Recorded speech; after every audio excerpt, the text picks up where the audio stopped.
It's been a minute since I've done some soap scraping, so here's a new video. Well, sort of soap scraping because I had a little misadventure. If you're new to my page, my name is Michelle and I make handmade soaps, and not every soap goes as planned. I'm using a cardboard soap scraper and for some reason it is not fitting the mold correctly. This time around I decided to make a double batch, and I don't know if I just didn't have enough volume of soap in the first layer, but when I go in with my soap scraper to measure, it's not reaching the very bottom point of the V, if that makes any sense. So you see that I'm off to the side cutting it and trying to make it fit, and I'm going back and remeasuring and cutting again. And finally I just got kind of tired of that, so I decided to just go ahead and use the side of it as like a little mini scraper. Obviously the mini scraping was not working, the soap was continuing to get firmer, so I just ended up grabbing a different copy of the soap scraper and cutting it to fit better. It did take a little bit of extra time to do that, but it ended up being worth it because I was able to create that deeper V trough that I needed.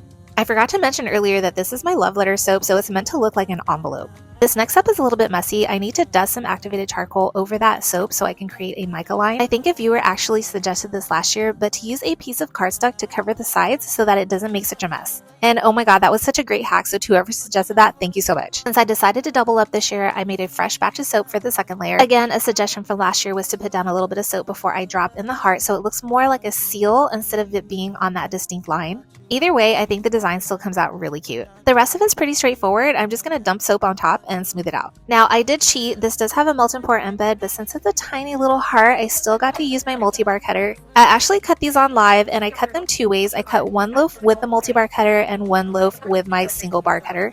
I'm just showing you the cut with the multi-bar cutter, but if you want to see it with the single bar cutter, let me know in the comments. I am using a 10-inch silicone mold, but if you notice, I have it offset on my cutter. I'm working with embeds. Sometimes the embeds don't reach the complete end of the soap, or the design isn't as pretty as I want. So I'll cut those booty ends off, cut them in half, and I'll send them out as samples. Despite having some issues with the soap to begin with, it ended up looking really cute. I ended up changing up the scent. I went with a dupe for 1,000 Wishes, so it's called 1,000 Dreams.